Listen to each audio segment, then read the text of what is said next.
नमस्कार मेरे प्यारे विद्यार्थियों। तो आज हम लोग इस वीडियो में बात करने वाले हैं केवीएस इंटरव्यू 2026 के पूरे प्रोसेस के और क्या-क्या इस बार इंटरव्यू में बदलाव हुए हैं, तो वो हम लोग आज देखेंगे इस वीडियो में।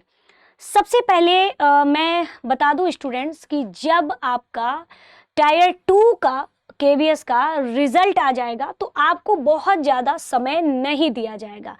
हालांकि जब 2023 में जब ये एग्ज़ाम हुआ था उसके बाद इंटरव्यू में ठीक ठाक समय मिला था, लेकिन आपने अभी देखा कि जैसा ही आपका टायर 1 का रिजल्ट जारी होता है उसके बाद बहुत कम समय टायर 2 के लिए सभी जितने भी स्टूडेंट्स हैं उनको बहुत कम समय मिलता है। तो ऐसे में आगे भी है कि जब ये रिजल्ट घोषित होगा उसके बाद बहुत कम समय ही विद्यार्थियों को मिलेगा आपके इंटरव्यू की प्रिपरेशन के लिए। तो आइए हम लोग बड़े बदलाव आखिर में इंटरव्यू में क्या देखने को हमें मिले हैं।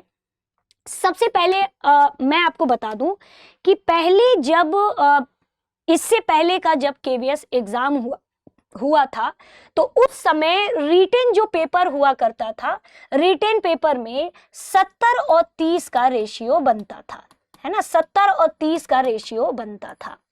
लेकिन इस बार अब जो है वो 85 और 15 का रेशियो बनेगा। अब एक सिंपल तरीके से हम लोग इसको समझते हैं कि कैसे क्या। तो देखो, सबसे पहले मैं बताऊंगी कि जो इंटरव्यू था वो पहले 60 नंबर का होता था, जिसमें से आपका पूरा पर्सनल जो इंटरव्यू होता था तो 30 नंबर उसका होता था और 30 नंबर का आपका डेमो टीचिंग होता था।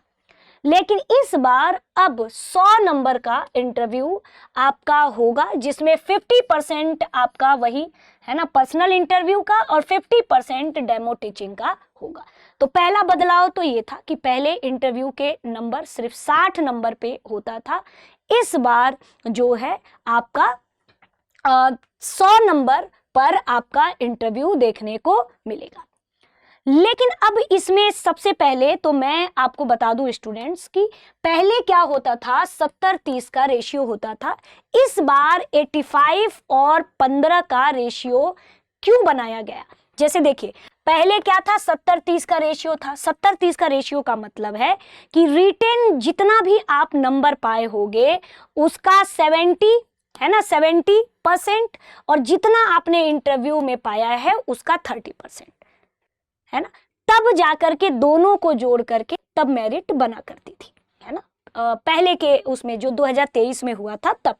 लेकिन अब क्या है, 85 और 15 का रेशियो है, यानी कि आपने टायर 2 में जितना भी स्कोर किया है उसका 85% आपका लिया जाएगा और जितना आपने इंटरव्यू में स्कोर किया है उसका 15% लिया जाएगा। फिर दोनों को जोड़ करके फाइनल मेरिट तैयार होगी। ठीक है। अब जैसे देखिए, इसमें अगर मैं बात करूं कि आखिर इसका फायदा क्या है और नुकसान क्या है, हम दोनों पक्षों पर बात करेंगे। फायदा ऐसा हुआ करता था कि जब ये 70-30 का रेशियो होता था, मतलब 70 आपका पूरा 70% रिटन टेस्ट से लिया जाता था और 30% आपके इंटरव्यू से। तो यदि कोई मान के चलिए कि 60 नंबर में से कोई स्टूडेंट्स 40 नंबर पाया, अब उस 40 नंबर का 30% लिया जाता था, है ना। अगर किसी स्टूडेंट ने 60 में केवल और केवल 30 नंबर, है ना, 30 नंबर, तो इस 30 का 30%, तो जितना कम इंटरव्यू में स्कोर होगा, है ना, तो ध्यान से देखिएगा तो यहाँ पे तो 30% है ना, यानी कि अगर किसी का रिटेन बहुत अच्छा नहीं गया है, तो जब रिटेन अच्छा नहीं गया है तो स्वाभाविक सी बात है कि अगर वो उसका इंटरव्यू अच्छा चला गया तो कहीं ना कहीं फाइनल मेरिट में उसके अच्छे मार्क्स आ जाते थे। लेकिन अब ऐसा नहीं है। अब जो भी अगर हम देखें तो ज्यादातर इसमें वेटेज आपके, है ना, टायर 2 में मार्क्स का ही वेटेज है। तो यानी कि अब इंटरव्यू में जैसे क्या होता था ना कि पहले बहुत सारे स्टूडेंट्स का, है ना, वो अच्छा इंटरव्यू नहीं जाता था, जैसे अच्छी व्यवस्था ना होने से या किसी तरीके से, है ना, पूरा स्मार्ट बोर्ड पर जब डेमो टीचिंग होता था तो कभी कभी पैनल न चलने के कारण, या कोई हो सकता था कि स्टूडेंट्स को पैनल चलाने ही नहीं आता, बहुत सारी चीजें थी। भाई किसी ने कभी स्मार्ट क्लास देखी नहीं थी, है ना, जरूरी तो नहीं है कि सबके विद्यालय में स्मार्ट क्लास हो, स्मार्ट बोर्ड हो, ऐसा नहीं था। तो किसी किसी का, है ना, इंटरव्यू नहीं अच्छा गया था, बहुत कम नंबर मिले, और रिटेन अच्छा था।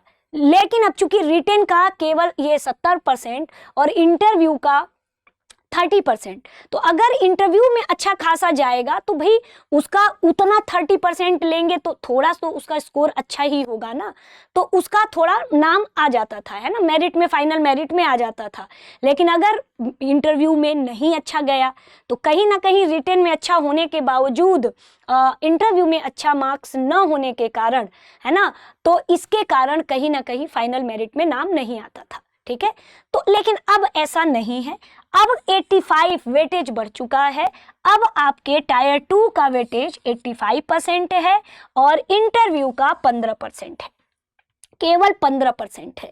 अब जैसे इसको आप कैसे निकालोगे, जैसे अगर मैं एक सिंपल फॉर्मूला बताऊं निकालने के लिए, तो देखिए जैसे आपका 100 नंबर का, आपने 100 नंबर का आपका टायर 2 हुआ, है ना, 100 नंबर, और इस 100 नंबर में आपने 70 नंबर प्राप्त किया, है ना, 70 नंबर प्राप्त किया, तो आपको कुछ नहीं करना है, 70 में 0.85 मल्टीप्लाई करिए, जितने मार्क्स आएंगे, और मान के चलिए कि 100 नंबर का इंटरव्यू, अब 100 नंबर में आपने मान के चलिए कि आपने 60 नंबर आपने प्राप्त किया, है ना, 60 नंबर आपने प्राप्त किया, तो ऐसे में 60 नंबर में आप 0.15 मल्टीप्लाई कर दीजिए, जितना स्कोर आएगा उसको जोड़ दीजिए, जोड़ करके फिर आपका जो भी कट ऑफ वो बनाएंगे, अगर आपका वो कट ऑफ के ऊपर है या कट ऑफ के एकदम बाउंड्री पे है तो मान के चलिए कि आपका लिस्ट में नाम है। तो ऐसे पूरा एक फॉर्मूले के तहत आपकी फाइनल मेरिट बनती है। तो मैं तो इतना ही आपसे कहूंगी कि टाइम आपको कम मिलेगा, भले 15% ही सही, लेकिन इंटरव्यू में वेटेज तो है 15% का, क्योंकि इस बार इंटरव्यू के मार्क्स बढ़ाए भी गए हैं। भाई 100 नंबर में हो रहा है तो कहीं ना कहीं वेटेज तो है ही इंटरव्यू का, तो इस वजह से आप देखोगे तो बहुत मतलब कम समय ये जो है आपको सीबीएसई के द्वारा बहुत कम समय दिया जाएगा, और जब बहुत कम समय दिया जाएगा तो कहीं ना कहीं तैयारी में थोड़ा सा, क्योंकि देखिए कहीं अगर हम देखें तो कहीं ना कहीं रिटन टेस्ट में अगर थोड़ा नंबर कम आया ना तो इंटरव्यू से आपका थोड़ा बैलेंस हो जाएगा। ठीक है, तो ये पूरा एक फॉर्मूला है। तो फिर से मैं एक बार रिपीट करती हूं कि पहले 70-30 का रेशियो हुआ करता था और पहले 60 नंबर का इंटरव्यू हुआ करता था, लेकिन अब इंटरव्यू का अब बढ़ चुका है, 100 नंबर का अब इंटरव्यू है, 50% यानी 50% डेमो जो है आपका टीचिंग और एक आपका पर्सनल इंटरव्यू 50%, और बाकी जो है, लेकिन अब वर्तमान में अगर देखा जाए तो अब 85 और 15 का रेशियो है। तो इस बार जो है टायर 2 का नंबर निर्णायक भी होगा। अगर किसी हाल में थोड़े बहुत नंबर आपके, है ना, कम है तो आप इंटरव्यू में थोड़ा सा मेहनत अगर आप कर लेते हो तो आपका हो सकता है कि फाइनल मेरिट लिस्ट में नाम आ जाए, है ना। तो ये पूरा है कि आप फोकस करिए, 2 बातों पर आपको फोकस करना है। तो पहला आपका पर्सनल इंटरव्यू कि क्या क्या पूछे जा सकते हैं, है ना, चीजें, और दूसरा डेमो टीचिंग। ज्यादा हो सकता है कि ज्यादा से ज्यादा आप अपने सामने, भले कोई कुछ ना हो, शीशा हो, ज्यादा से ज्यादा शीशे के सामने बोलिए, है ना, लिखने का प्रैक्टिस करिए, हैंडराइटिंग इतना अच्छा होना चाहिए, है ना, कि सामने वाले विद्यार्थी को समझ में आए, साफ सुथरा होना चाहिए। तो ये सारी चीजें हम आपको अलग अलग वीडियो के दौरान बताएंगे, लेकिन ये है पूरा फॉर्मूला कि आपको ऐसे ही इसी वेटेज के दौरान, मतलब इसी वेटेज के तरीके से आपका फाइनल मेरिट बनेगा, वही 85 और 15%। तो ये पहला एक बदलाव, मैंने पहले भी बोला कि कुछ बदलाव है, तो 85 और 15 वाला वेटेज, और एक बदलाव ये है कि पहले 60 और अब 100 नंबर, है ना, 100 नंबर का है। तो ये सब बड़े बदलाव हैं। तो इसमें आपको अपने इंटरव्यू के लिए अच्छे से तैयार करना है। यदि आप इंटरव्यू को बेहतर तरीके से तैयार करना चाहते हैं तो दृष्टि लर्निंग ऐप पर जा कर के और आप ये टीचिंग एग्जाम्स वाले सेक्शन पे जा कर के, केवीएस वाले सेक्शन पे जा कर के, और आप यहाँ पर देखेंगे KVS NVS interview guidance programme. आप अगर चाहते हो तो आप दृष्टि लर्निंग ऐप से जुड़ करके भी अपना पूरी तरीके से इंटरव्यू है ना जो है गाइडेंस प्राप्त कर सकते हैं। अधिक जानकारी के लिए आपको कुछ नहीं करना है, 8750187501 पर आपको बस कॉल करके अपनी जानकारी प्राप्त करनी है। ठीक है, तो मिलते हैं अब हम लोग नेक्स्ट वीडियो में। तब तक के लिए दृष्टि टीचिंग एग्जाम यूट्यूब चैनल पे जुड़ने के लिए आप सभी का शुक्रिया।